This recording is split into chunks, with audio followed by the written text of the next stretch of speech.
Oh, he faded it down this time instead of the straight up cut it off. That's the music and production wizardry of our producer, Ryan Vaughters. This is the DLLS Stars post-game show. Stars way after dark tonight, because why wouldn't it be the latest game as a second game of the CBC, Canadian Broadcast Company, slate? That's why they started an hour late in Calgary tonight.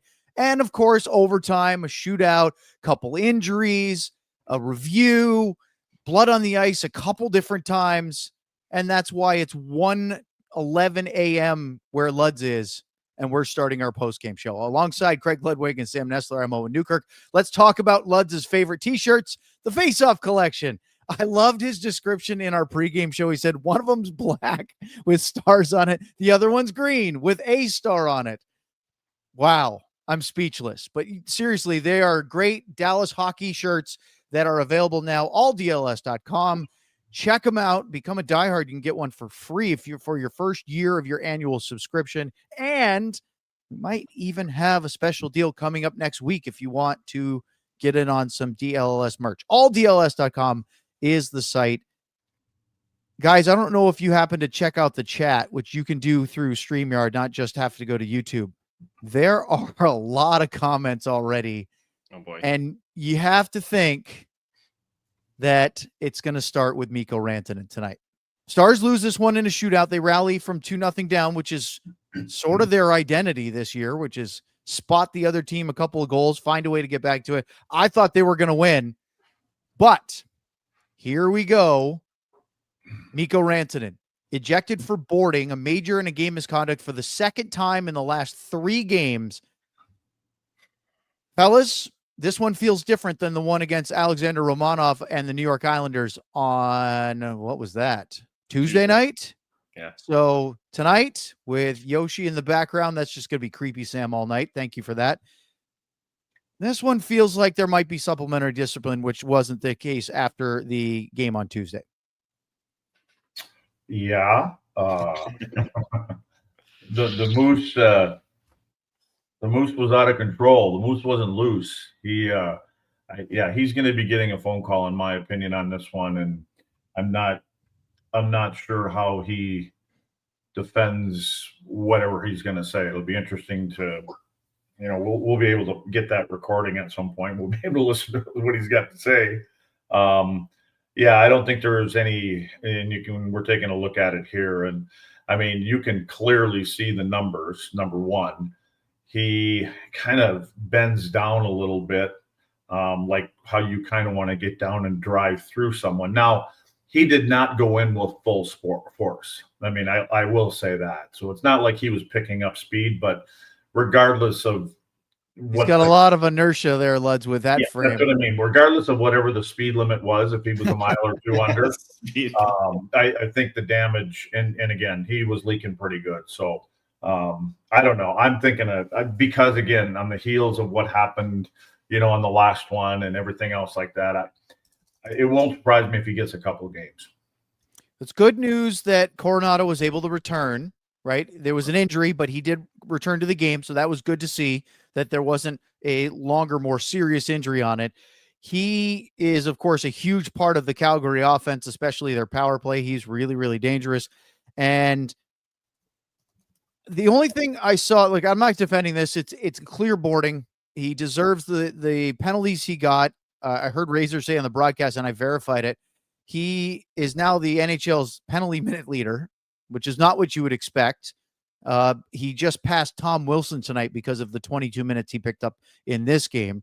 And interesting to note that the 2 leading penalty minute recipients have combined about 21 goals between them and about 40-something points, because both of those guys are not just one-dimensional players. I saw Mikko, and I'm not a professional lip reader at any stretch of the imagination, but I saw him on the broadcast. It looked like he was saying to the referees, he pulled up, or something like, but he pulled up. Does that matter at all in this case? I don't think, because I don't agree that he did. It's one thing if, you're saying he pulled up and that's an argument for it, but I mean, there's no the big excuses when it comes to boarding are, it was out of control like the first one. He trips over someone. It's a freak play. It's quick play. Turning into it is a big one, right? If the guy has the puck facing you at the last second, turns away, that's when you can get accidental boarding. He doesn't have any of those excuses on that play. He's staring at the numbers the whole way. And as Lud said, he doesn't just hit him. He gets low enough to hit him straight in the number, and he drives him in. And the injury, I mean, the NHL is going to use that picture of Coronato skating off, dripping blood straight down off the top of his nose. I don't think there's any way he avoids some sort of discipline on this one. You guys, I'm sure, have heard Brian Burke get on his pulpit at times over the years. And yes. He's been a big proponent of the bear hug in that scenario. Like, in other words, you're going to come up behind a player. You kind of know where you are, and you know that you're behind him, and you're kind of, you got your momentum going. You reach out and you actually give him a bear hug, and you carry him into the boards, take him into the boards, and you're really trying to stop some of your momentum and actually protect the player that you're going into the boards with in a way. And so, I mean, you look at it there, that might have been something different if that would have happened. I don't know if they would ever do that, but I'm just saying like as Sam just said again, as you're bending down and your shoulders down and the numbers are, I mean, it looks like a billboard. The numbers do. So there's no excuse. And I think he saw the number. The other thing, and they got a little stopwatch on it and all that other kind of stuff that they do. So, but I think the numbers were clear to him way before he got within a few feet of following through. Is there any justification whatsoever? I'm not trying to make the argument, but just asking the questions. Is there any thought or possibility that because he was ejected mid-game and it wasn't, I know sometimes they say, well, early on in the game, maybe it's more of a time served. Is there any way that a 5 in a game is enough for this hit in the eyes of the NHL?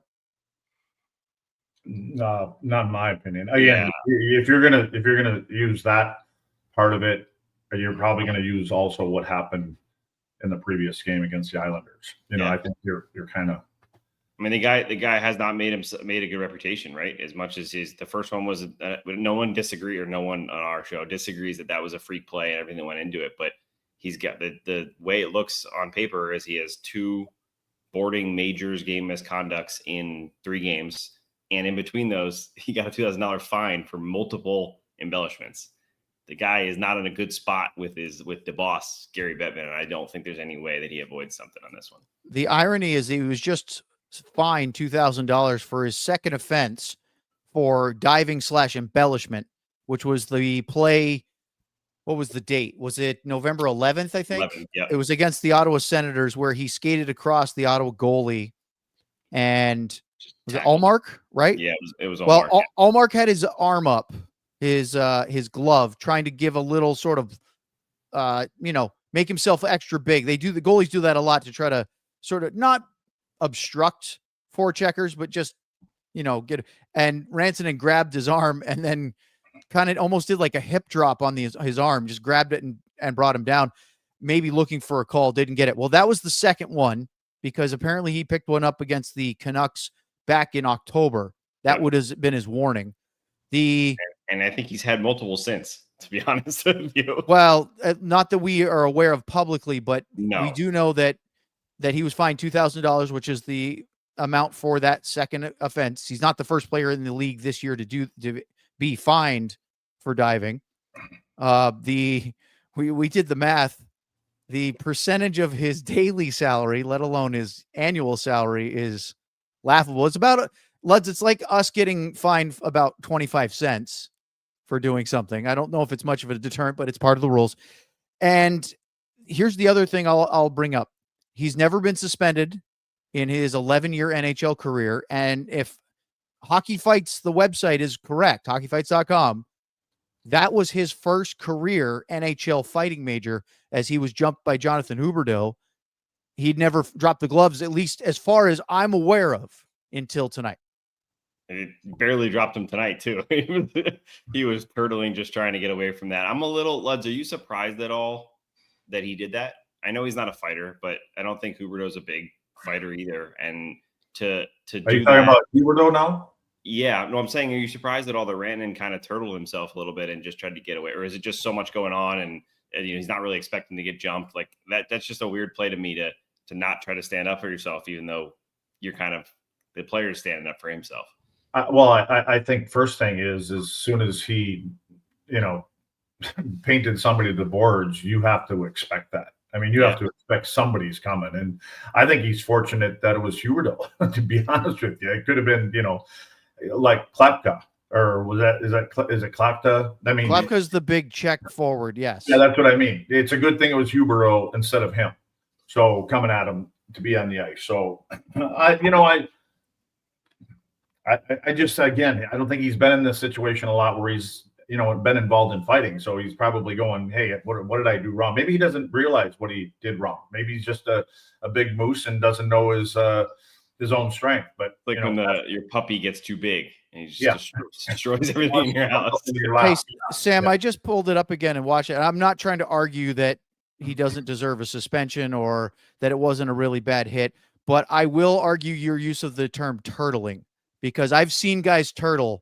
Mikko Rantanen didn't turtle. Now, did he latch on and they sort of throw a couple of crowd pleasers or something? Sure. Yeah. It certainly didn't look like Matthew Olivier, but he wasn't ducking, throwing his arms over his head and quote what I consider turtling. Yeah, no, that's fair. I more was thinking he grabs on and all he's trying to do is lean over and get that kind of somersault. It was more of a wrestling match. Yeah, but it's not a trying turtle. to get any punches. Yeah. That's what I should have said. All right. I appreciate that. All right. Anything else? I mean, that's a lot on Mikko Rantanen. I guess we have to wait until we see what the possible punishment is. But if they do have to play against the Oilers, what's your thought? Is it a game? Is it two? Is it more? I don't know. I guess just because of the incident prior to this and the way this one played out, I think you're looking at a couple games. And it won't surprise me if it's 3, but I don't think because of what happened on the prior one, I don't think it's going to be only 1, and again, I guess it depends on the mood everybody is in and player safety, but I believe it's going to be 2 to 3 games. What's the rule if you get, I worked at the NHL, so I should still know this, but if you get a in-person hearing offered, that means you're eligible to be more than 5, right? Okay. Yeah, you can't get more than 5 if they offer only a phone hearing. So if you say it's going to be a phone hearing, that's the max. Okay. Right. Now, an in-person doesn't necessarily mean it's going to be more, but it opens up the possibility for more. Yes. So, okay. So, I mean, I think there's a chance that might just only be a game because, well, you're right. The incident against the Islanders did happen 2 games ago, but it was an accident and he was tripped and he probably shouldn't have extended his arms. But I think that the call was right. He got ejected and there was nothing further there. That being said, I could also see the argument being, look, he's never done this before and he has no history of playing like this other than, like you said, Tuesday night. I could see them, and he's also a star player. Oh, and look what's on your forehead. Can you see what's on your forehead right now? You're talking about the scoreboard? Yeah. What does that say? It says 3-2 Calgary. Yeah, 2 to 3 games. There you go. I didn't know where you were going with that. That's right. I would think 2 is the hot spot. That's what I would guess. So I don't think you're wrong, but I'm just wondering if they would give him 1 just because of the lack of history. And again, he generally, that's not the type of player he is. That's the last thing I'll ask you about this, and then we'll move on to our breakdown in the next segment. We've seen, we haven't watched Mikko Rantanen as closely as we have since he's come to Dallas, right? We saw him plenty in Colorado, but not like the Avalanche media broadcasters, their fans, where they're watching him every single night all the time. So I guess I don't know if I have the full frame of reference, but he does kind of seem like he's playing more physical than I remember him with the Avs, maybe because of the style of play with the team, maybe just because he's kind of the guy here, whereas he had Nathan McKinnon, he had Cale Makar. He was sort of the supporting co-star, not the lead attraction. Yeah. I think he's playing like a young Jamie Benn. Yeah. Yeah. I mean, he's always been physical. He's always been physical, but Lutz talks about all the time. He's more physical in battles than he is in these running guys. And throwing these extra little things. He's trying to dominate on the ice, and he's doing it some 80% of the time in a great way and 20% of the time a little bit over the line. But I think the only good news is that he plays forward and not defenseman, because the Stars do have one extra forward on this trip. So if they do need Nathan Bastian to come in, they can without having too much chaos in there. Or maybe Matt Duchene makes a miraculous comeback. Maybe he does. These games. Well, it'll be a heck of an interesting thing to watch over the next 24 to 48 hours. It'll be curious to see if the league does something on a Sunday, or because the Stars don't play again until Tuesday, do they wait until Monday to adjudicate this? And if he is suspended, how does that affect? Again, it's a long season, but they play the Oilers on Tuesday. Then they play in Seattle on Thursday. If they have Mikko Rantanen services for 0 of those 2 games, or if they have him for the second one, what do you think? Are we asking how many games there are again?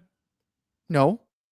No. I'm asking you what you think the impact of not having Mikko Rantanen in the lineup of what we've seen from the time we've gotten here.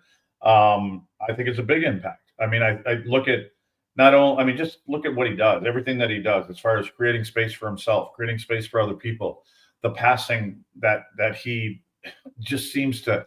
I don't know how he makes some of the plays that he does. So I think you're missing a huge key. I think he's a reason. No, Robo's on Robo. Like, I'm not going to say. I mean, he's a little bit a part of that, but I mean, when you look at the rest of the guys, whether it's a primary or a secondary assist, he always seems to be part of it. Whether he's bringing coverage because he's so dangerous now, maybe he brings a player and a half to him, so he opens up a little room of space for somebody else. And so I just think everything combined, especially if you're going to go in and play against, a Connor McDavid and Leon Draisaitl, you're missing one of your big pieces, and they've got, theirs intact, so to speak. So yeah, I think it's a big piece that would be missing should he get a game or 2. All right. Coming up after this break, we will do our full breakdown of tonight's game. And boy, do we have some things to talk about as the Stars and the Flames end up in a 3-2 Calgary shootout win at the Saddledome here on the DLLS Stars postgame show. Yeah, boys, what kind of dreams did you have when you were a kid? For me, it's pretty simple. All of those sports. Didn't end up quite making it, although I did play in the Dallas Stars alumni game and chip it off the boards and get it changed. So that's kind of as close as I got to the NHL. But when I got further on, I started wanting to start my own business. Started marketing, writing for companies, doing obviously the hockey stuff, whether it was Substack or other things that I was doing on my own. I've always wanted to have things like a business to sell things online, because it's a fun way to do things, even if it's not your specific job. Shopify is the e-commerce platform behind millions of businesses around the world and 10% of all e-commerce in the US. Shopify even powers the DLS merch store. Big sale coming up, perhaps. Shopify has got you covered with the website creation, product descriptions, email, social media marketing, and more. They have AI tools designed to help you maximize sales. So if you are ready to sell, you're ready for Shopify. Turn your big business idea into with Shopify on your side. Sign up for your $1 per month trial and start selling today at shopify.com/allcity. That's shopify.com/allcity. Wow. Well done, you two. We didn't know how that was going to work with StreamYard, and I thought it did very well. You guys practice that this afternoon, all afternoon? Let's talk about game time. Look, you know that I have talked about game time for a while now. I think since basically we started doing the DLLS Stars podcast. And this is no different because the offer is still the same. Game time gives you a great advantage to get tickets, whether it's to an NHL game or an NBA or NFL or Major League Baseball, you name it. Of course, they also do concerts and comedy and theater, but 100% authentic tickets, the best price, plus fees are always included, so you see what you pay up front. No surprises when you go to the checkout. And what I really like is it's a lowest price guarantee, or Game Time will credit you 110% of the difference. Your purchase is also covered with the most flexible customer service policy in the ticketing industry. So you can take the guesswork out of buying NHL tickets with Game Time. Download the Game Time app, create an account, and use the code DLLS for $20 off your first purchase. Terms apply. Again, create an account, redeem the code DLLS for $20 off. Swipe, tap, ticket, go. Download the Game Time app today. All right, guys. Let's go through this one. If I were to sum up the first period, I would say Devin Cooley, because a bunch of people, I were seeing responses on Twitter in the second and third periods, and I see in the chat people saying the Stars didn't play very well. I actually pushed back on that. The Stars were dominant in the first period. I think they could have had a 3, 4, 5 goal lead.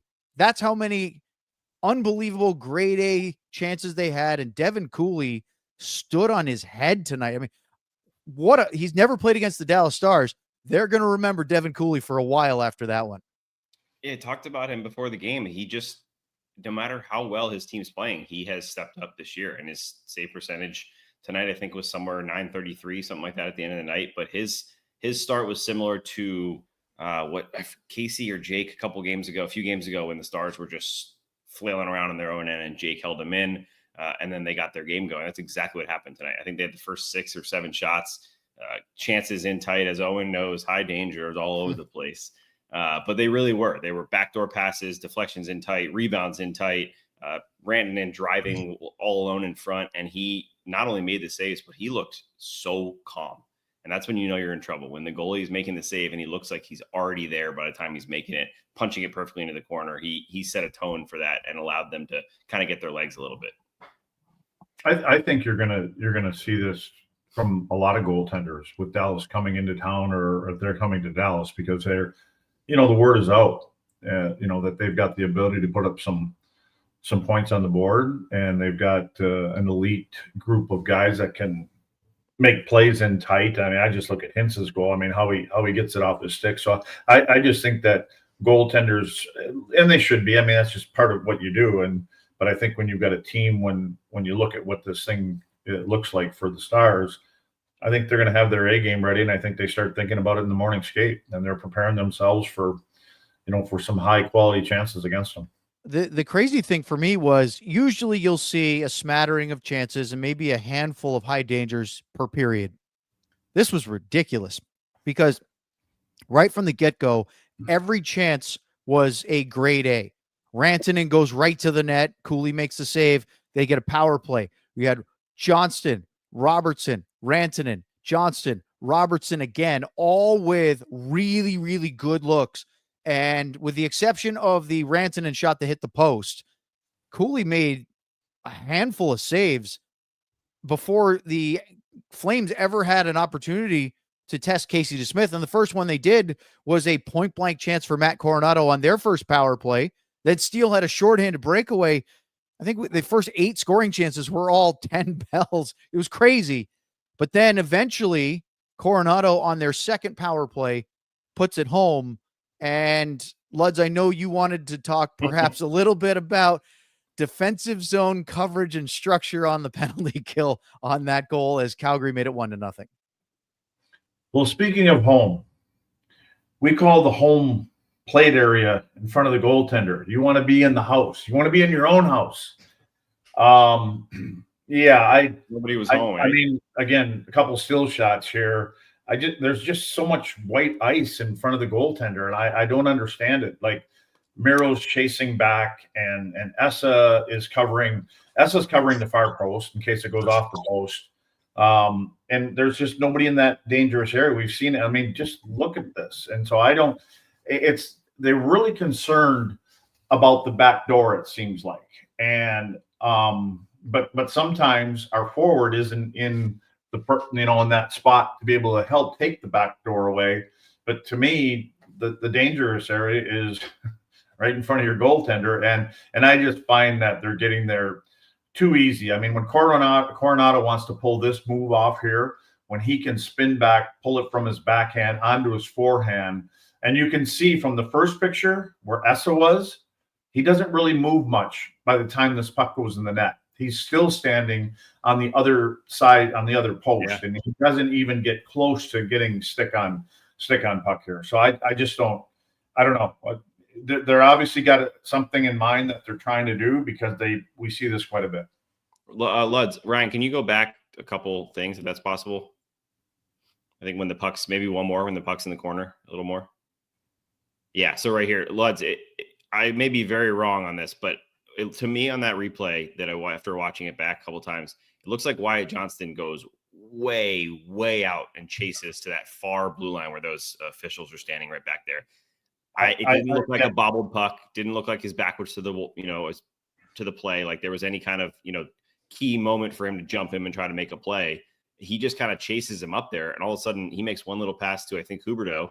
There's a great angle. So he makes that pass down low, and then Johnston's out of the play. Miro has to step up and try to take Kadri. And all of a sudden Coronato's alone. Is that as simple as that? Just getting a little bit out of position and everyone else trying to make up for it? Or is there something they're trying to do with that pressure up there? I've talked about this last season, is they go racing out to people, even off of faceoff. They race out to someone that's standing there looking at them with the puck. And so, but they're being told that, okay? I mean, they do it all the time because, and again, you talk about Miro covering up.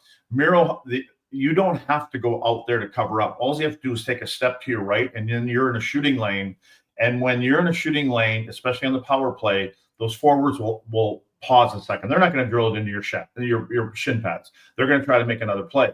Well, what that does is it gives Wyatt time to come back. And this still shot we're looking at here, Wyatt's 4 feet away from him, and this puck is already leaving the stick, right? And that because somebody's standing there looking at you coming out. And then Miro comes out, and see, Miro can do the job from here. He could still be back a little bit deeper. And if the player that ends up getting the puck here, Miro's in a shooting lane. So now what you did is you bought some time for Wyatt to get back into the play.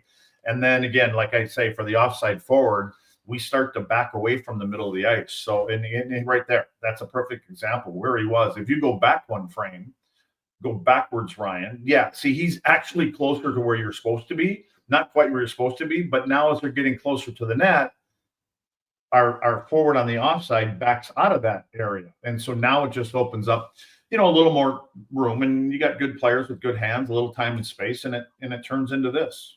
And he's outside the dot there, Luds, Kadri. Like he's not even a shooting threat. It's not even like he's standing there on the inside of the circle and Miro's got to pick which one's dangerous. He's standing outside of his face-off dot, kind of curling towards the net. It just felt like I didn't know if it was just rushed and they made a wrong read or if there's something they were trying to accomplish, but it just wasn't well executed by really any of the four.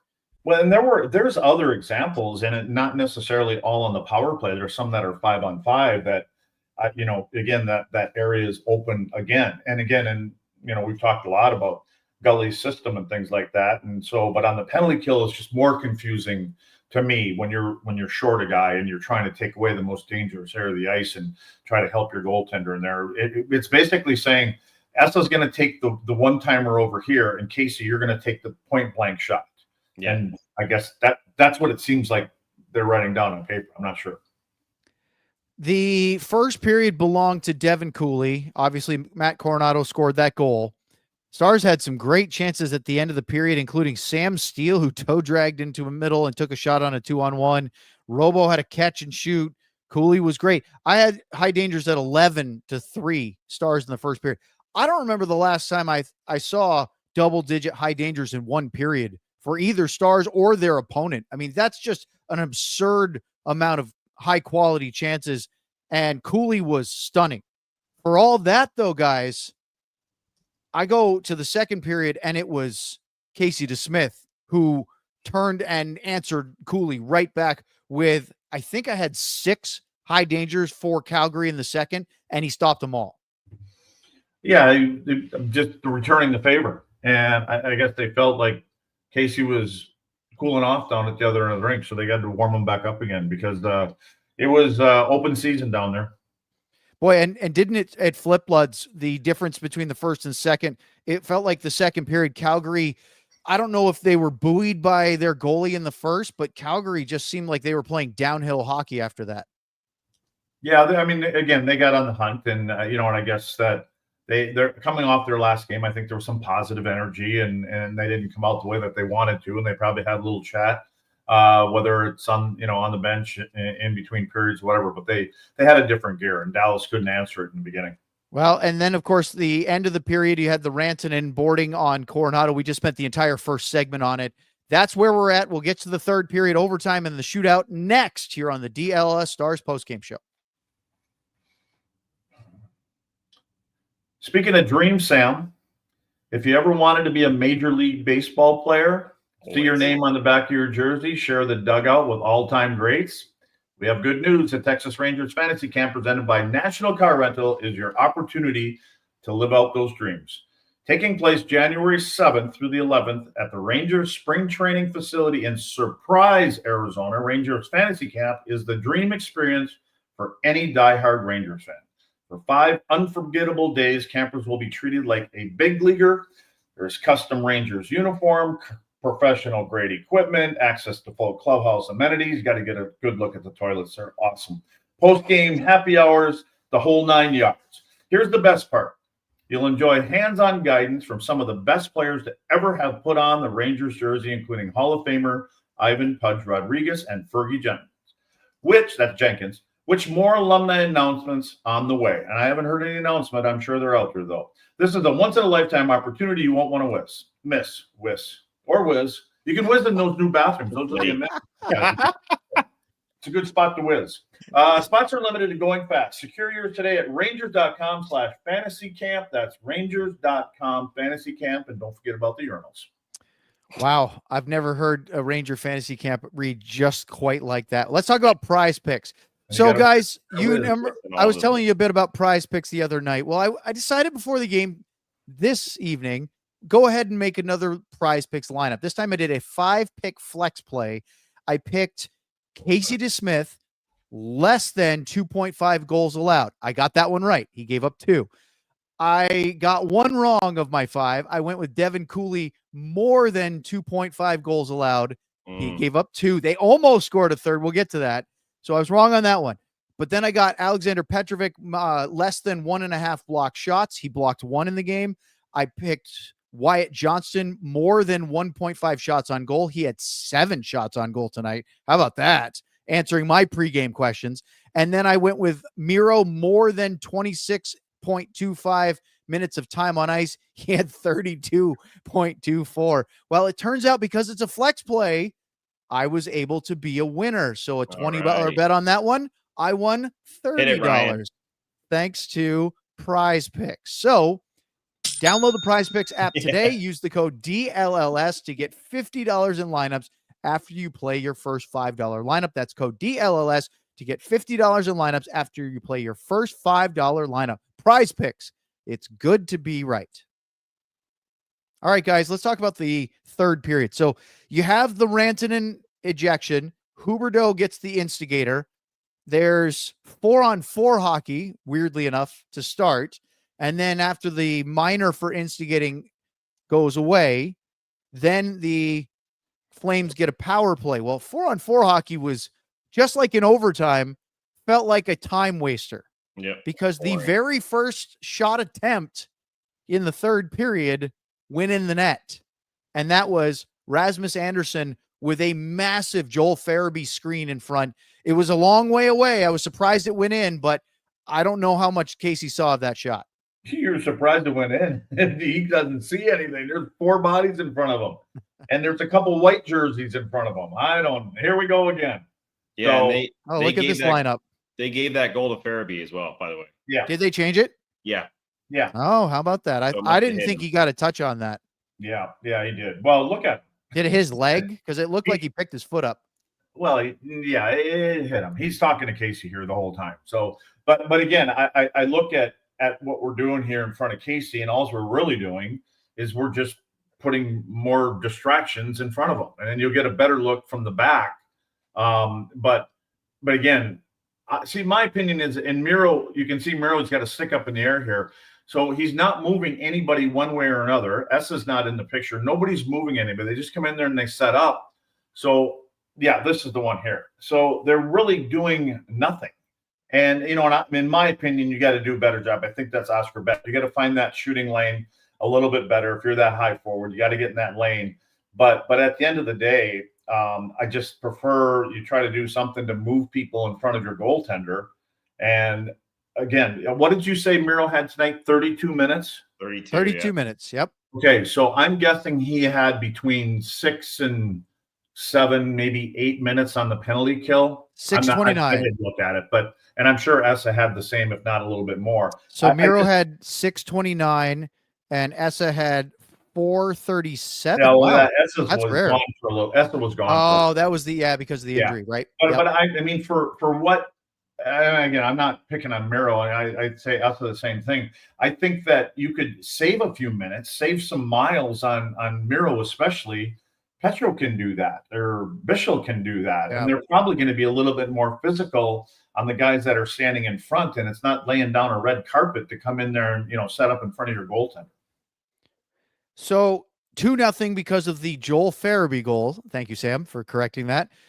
Because I remember Farabee went through the handshake line, but they had given it to Anderson. Anyway, Blake Coleman had a great chance on yet another penalty. Stars got into some penalty trouble early in the third period again. And anybody else not like that penalty on Radek Faksa? I thought that was a really bad call. Seemed like a battle, right? Like, kind of a battle. He's shorthanded. He goes in on the forecheck. He puts his check onto the shoulder of Rasmus Anderson. Anderson falls down. It's going to be a point blank, because Faksa, the puck comes out front. It's going to be a point blank shorthanded chance. And I feel like the referee reacted to Anderson falling rather than, well, guess what? It's a contact sport. He had the puck. It wasn't like they called him for holding, which was kind of silly because, as Razor said on the call, Fox had both hands on his stick. It's hard to hold when you're holding the stick in both hands. But anyway, beside that, they avoid that. And then as the third period unfolds, Jason Robertson scores for the 6th straight game. Think about that. He has 10 goals in his last 6 games. He had 3 going into that run, where we were talking about a 9-game goal drought. He had scored 2 the first 2 games of the year. Then he scored 1. Then he went at 9 with 0. Now he's up to 13 and looks like he could score just about every time he shot. Yeah, he's feeling it. And again, even the goal that he scores here, all he does is he's using a defenseman for a screen. I mean, he understands all these things, and it probably isn't a super dangerous shot, but what he does is he catches him with his legs. There's a little spot between the legs and the stick, and he gets it to go 5-hole on the defenseman. And I'm not sure if the goaltender can pick this up, coming out from behind him, or if it just catches him off guard. But again, you can't go into, as a goaltender, you can't be going into the game going, man, he fooled me. I didn't think he'd shoot it from there. All you have to do is look at his stats. He's getting 7-8 shots a game. He's shooting the puck from everywhere. But again, smart play by Robo, using a defenseman for a screen, and he goes right through the wickets and it beats goaltender. That's, I believe, his tied for the longest of his career, 6 straight games. I think Josh said that. Yeah, I think you're right. Yeah. I think I heard that. Yeah. And Sagan and Capo Bianco get the assist. So Capo gets his first point as a Dallas Star this season. I'm trying to remember if he had any points last year. I suppose I should look it up. The Casey DeSmith show rolled on because he stoned Nazem Kadri from very close range in the left slot. The one thing, Luds, that you were kind of rolling your eyes at me in our group text, but I was right. For all the danger chances that Dallas created, and they had, 11 in the first period, and ended up with I want to say close to 18 or 20 high dangers, which is an obscenely high number. They also are giving up way too many grade A's against. There's too many. You talked about the structure on the power play that Coronato scored earlier, but the constant theme is, Blake Coleman wide open in the slot on the power play, missed it wide. Weegar getting into the house, the home plate area. Kadri meandering into the left slot and shooting wide. I could go on and on with this. They're giving up middle ice way too easily. Yeah, and you want them to be as dialed in, or if not more dialed in their own zone than they are in the offensive zone. And I think it's a team that likes to score goals and a team that has a capability of scoring goals, but the message has always been, we take care of our end first, and then you're going to get your opportunities. And with the guys that you have and the goaltenders you have, you're probably not going to give up more than 2 or 3 goals a game when you play the right way. And the way that they move along down at the other end of the rink, they're going to win the majority of their games by scoring 3 or 4 goals. We know that it seems like they're going to score at least 1, possibly 2 on the power play alone every night. Well, they were able to tie it because of a great play by Jason Robertson, who had another grade A chance, was denied by Cooley. But then this little backhander to Rope Hintz and the quick release. Hintz had a really good look on the power play in the second period that was denied by Cooley. But this time, he got that puck off his stick really quickly. Cooley didn't react. I mean, again, I don't think I really blame the goalie. This is just a great pass and a great finish to tie the game with 3 minutes and 7 seconds left in regulation. I thought you were going to say Hintz had a really quiet game, right, Sam? Yeah, hey-o. Yeah, the release here, the still shots don't do this justice. I went back and looked at this so many times, and I can't honestly, I couldn't believe how much he got on. Not how quick he got it, but how much he actually gets on the shot, because he pulls it in and he shoots it right from there. I mean, literally right from off his toe. And and again, it was probably more about the quickness and the release of it, but there was still some heat on it. Yeah. So, and there's 2 guys right next to him, and to not hit one of those sticks or get picked off from the back. And it looks to me, I don't know if he gets a clear look at this, the goaltender. But regardless, it was incredible. Yeah, you're right. And Robo made a nice pass to him, but Hintz be able to pull it in and turn and everything at the same time to get it off his stick is pretty impressive.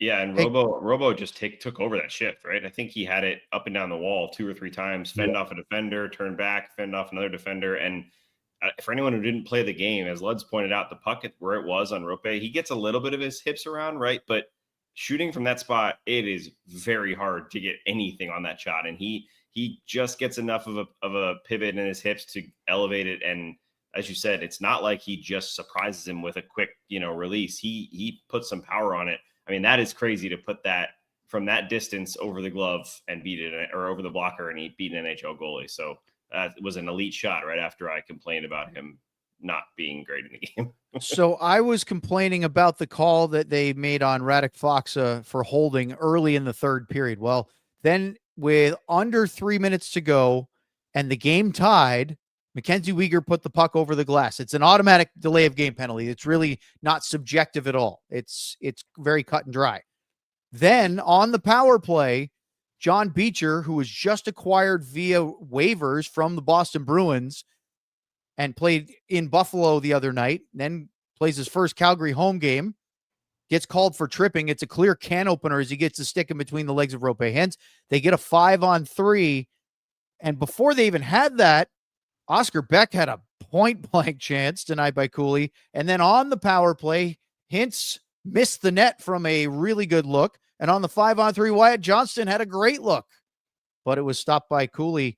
Were you guys happy with the 5-on-3? Obviously they didn't score, but did the Stars, not having Rantanen out there, did they do enough with that 2-man advantage?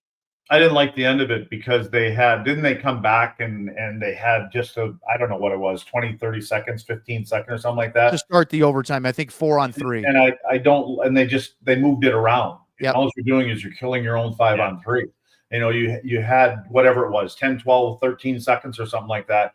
You got a 2-to-1 man advantage. And so I didn't know why they wanted to move it around the perimeter and allow it to go to a 5-on-4 and take your chances there. My big complaint in overtime is why the NHL got rid of 4-on-4 hockey for 3-on-3. 4-on-4 is way too easy, amazingly, for one less player on the ice for each team to sort of just kill the game, right? You can have 2 guys get forward and still have 2 guys back, and you can tuck all 4 in and really not give up a whole lot, especially when it's 4-on-4. It's kind of boring.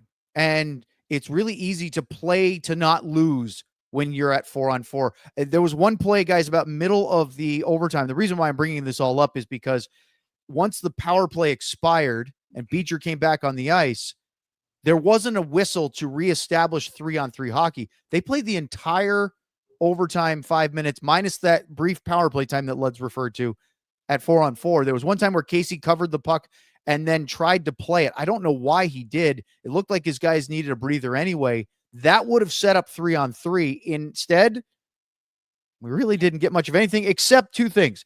Huberdeau went to the net, point blank on the backhand. Casey stopped him there. And then Wyatt almost scored on a rebound. I watched that about 3 or 4 times. I think that it was going wide anyway, but Kevin Ball did deflect it a little bit further away. Did either of you guys think that puck was going in? I don't think it was. It looked like it was going over the shoulder, but it was a crazy play because I thought Cooley got it with his little spinorama. But it was one of those plays. I just think that they should find a way to do it. I don't know how you do it, but like going 4-on-4 for 97% of overtime is no fun. If they come out of the box and there's no immediate scoring chance, they should blow the play dead. Yeah, if the puck have a center ice face off, and then just start it with 3-on-3. the Flames having the puck at the end, at the other end. I don't know. I just think it's so. There's a reason we went away from it, right? Because it became so boring. It's not very boring to turn it around. It becomes even more of a possession game, and it's not the way in over 3-on-3 where you get a chance and it goes the other way because you have 2 guys back. So I just think they if there's a way to do it, they should find a way because that not that it ever does the way it's. I've never seen it go full 5 minutes of 4-on-4. That was crazy. It's very similar to starting post-game shows at 1 a.m. Eastern. Kind of which is super exciting and riveting, and everybody wants to tell all their friends and sponsors to support DLLS. There's almost 200 people here, so that can't be that boring. Somebody's watching. Yeah, and that doesn't mean they're awake though. Their computers might be on, just running. The chat is flying along, by the way. All right, up next, let's talk about the shootout, super chats, and how much Luds wants to go to overtime tonight here on the DLS Stars post-game show. I'm not sure if the shirts are available though anymore. Are we out of stock, or do we still have 2 left? Oh, there they are. And that's still the green and the black one. That's nice. And there's only 1 star on the green one. I never noticed that. I thought they put them on top of the L's. But anyway, there's our face-off collection. Which remember, if you happen on December 7th, I think it is, wear one of those into that's the right date. Our little event at Hooters. Just because it says it's sold out doesn't mean you can't wander in with one of them shirts because our GM Ben is going to be paying for it. I understand. I've heard that. So 2 Ben, weeks away. Ryan, I was wrong again tonight. Can we pull up if Mikko, before he got booted from the game, if he would have given Jamie Benn the puck about 3 minutes into the game, Jamie Benn would have got his 400th. So can we look at the Jamie Benn shirt just one more time? There we go. He still has the visor on. Maybe when he gets to 400, the visor comes off. I'm not sure, but hopefully we can get the visor off Jamie Benn. Hopefully we can get Jamie Benn's 400 out of there. And I would say let's pull up the Moose, but the Moose is behind bars or will be soon. So let's just move on to Sam. All right, Les. Well, guess what? If you become a diehard, you get a free shirt, and you can pick one of those babies. Sleepy. Yeah, you can use the. I only did a single tea bag tonight, Owen. No double tea bag action. So I beg your pardon. That's why I'm sleepy. Tea bag tonight. Good for you. If you become a diehard, you get a free shirt. You get 20% off merch. You get 20% off events like our takeover coming up really quickly now. I believe within 2 weeks, if not almost within 2 weeks. We're going to do some awesome stuff with the takeover. You can also sign up alldls.com/newsletter and get 5 days a week, Monday through Friday. Ali will send you an email with the latest from every DLS team. You get articles, interviews, cool little tidbits here and there, and all kinds of stuff from that. So become a diehard, alldls.com/diehard, and then join the newsletter. It's free. Do it now. It's 1:00 in the morning. No better time. Guys, the shootout was interesting because it's a good move by Morgan Frost. I can't stand it. I understand that changing speeds can be tricky for a goalie. I've heard Sean say that the most difficult is to come in with a lot of speed because the goalie has to make a choice with little time. The thing I don't like is Morgan Frost, as he slows down and cuts across the slot, is almost going almost going parallel to the goal line. I feel like once you've hit 90 degrees of a turn, your move is over. Go to the net, take your shot, dangle, whatever. But he scored, and it was a nice goal, and they had a 1-0 lead. Any thoughts on that move? It's like the Kuznetsov that he used to do. It's just forever and slow. And yeah. As boring as your exclamation. Was that exclamation, Luds? Exclamation mark at the end of your conversation. There it is. Luds is getting sleepy too. The Robertson goal, I love that he went 5-hole. That was not, I think, what Devin Cooley. Logan Cooley is a forward.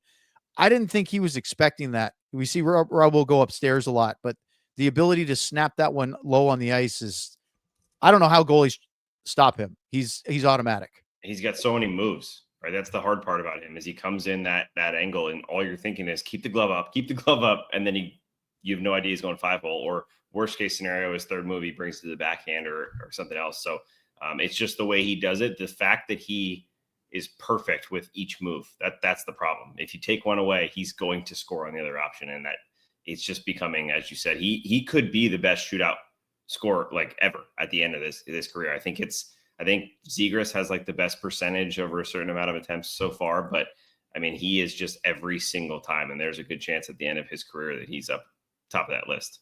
Yeah, you noticed that the broadcast tonight flashed up a stat where Robo was on top, and it was 30 attempts or more, and I think that's what keeps Zegras out of it. Whereas if it's 20 or more, he's got the best. Whatever. I mean, they're both incredible. And what's really interesting is that I showed that stat to my kids the other night, and they said, "Really? Better than TJ Oshie?" Now, Oshie had that absolute reputation. Yeah. Obviously, the Olympics, but I think statistically in the NHL it was a little lower. But yeah, then Sagan just about won it, hit the post. Wyatt got a glove save from Cooley, and then Rope Hintz shot it and was denied. Nazem Kadri, boy, that backhand deke. I didn't think he was going to score he was such a terrible angle. That's a ridiculously skillful backhander into the roof from that tight of an angle. I think he's kind of sneaky underrated in the shootout. He's got some good numbers. Yeah. So yeah, that's a patience, patience and confidence that he can go that wide and use that backhand and get it up underneath the bar.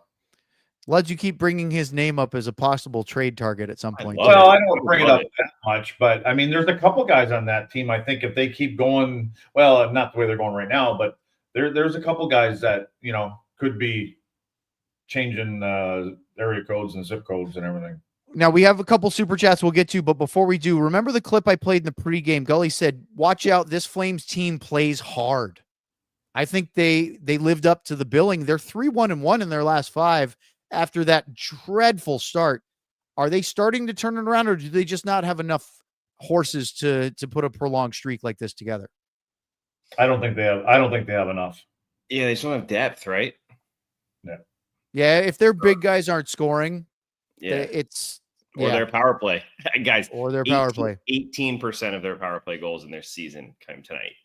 Wow. Yeah. Well, lately the power play a little bit better for them, but that was after a 7-game stretch where they went over. So yeah. All right, let's get to the super chats. One bing bong would be enough for Sam. Bing bong. We should do another one just to get Sam, but that's okay. Your favorite, Finger Blaster 911, with a Bischel and a DeSmith. Remember,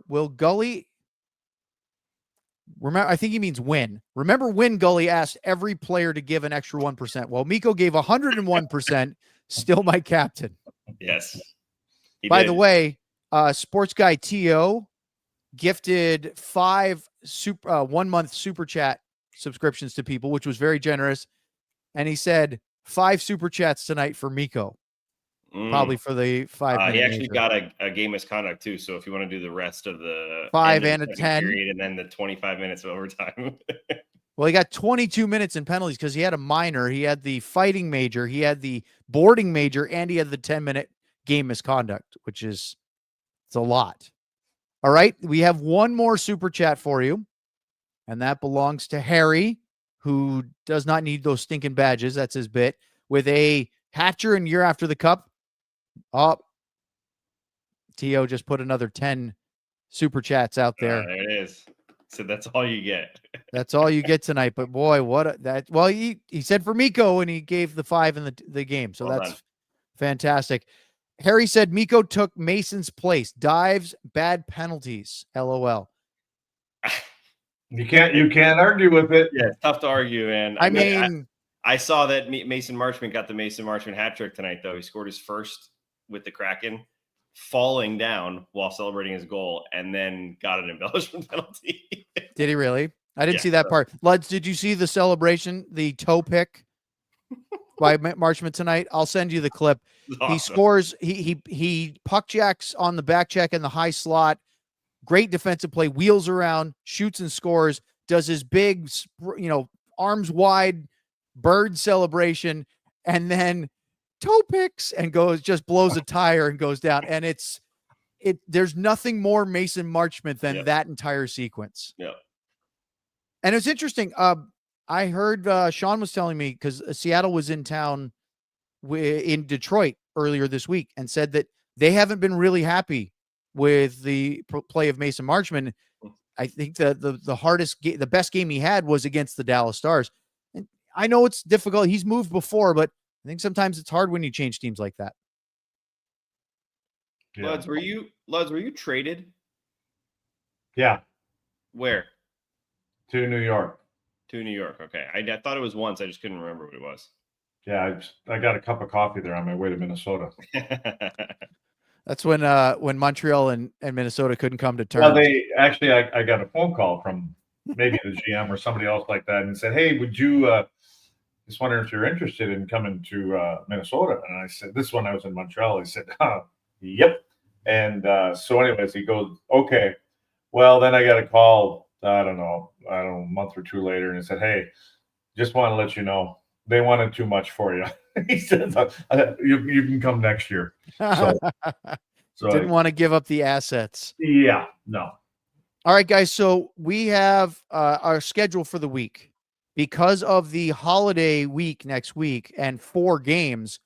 Those are the only 4 broadcasts we'll have next week. So that means we don't have a show on Monday or Thursday, and of course Saturday. So we have a game pre and post for Tuesday, Wednesday, Friday, Sunday. It's a busy week. Yep. But we will have some days off. So the next time you'll see us will not be tomorrow or Monday. It will be Tuesday night as we get ready for. We have 3 different words for this thing, but it's the watch along. And New I think style this year, Luds isn't calling it the ride along. He called it the drive by. I believe that's what he said. So we will be in studio on Tuesday night as the Stars play the Edmonton Oilers. By the way, the Oilers with a huge win in Florida tonight. That's good. What time is that game? This might be a sleepover. 9. 8 o'clock. Oh, it's 8? Yes. Oh, beautiful. I thought it was 9. That's amazing. It's a 7:30 pregame show, 8 o'clock game. We're doing a watch along, which means you'll be able to hang out with us. But guys, we're doing it upstairs this year with headsets on instead of down in the lounge studio. We'll be up in our lounge on the couches. We're wearing headsets for 4 hours. I'm going to be horizontal. You talk to production and the higher ups, Luds, but that's the plan. We'll be wearing the headsets with the little mics on them. Oh, we're flying a plane. A plane. Like John. Oilers, Stars. I know we played them already once, but this has to be a big one for Glenn Gulletson going back to Edmonton for the first time since leaving after 7 years coaching them. Yeah, wrapping up the, what'd you call it, the ex-wives tour. So I didn't come up with that term. He said it, but it was a great line. He's got 3 out of 4 points, so let's see if he can get a couple more there. That'll be a big one. It'll be cool. I think they should do some sort of thing for him, right? You'd imagine he's there for 7 years as an assistant coach. So do assistant coaches get video tributes? I mean, he was there for a while and ran the best power play in the league for his whole time. I'd give him something, maybe not a video, but some sort of thank you, some good pics of his hair.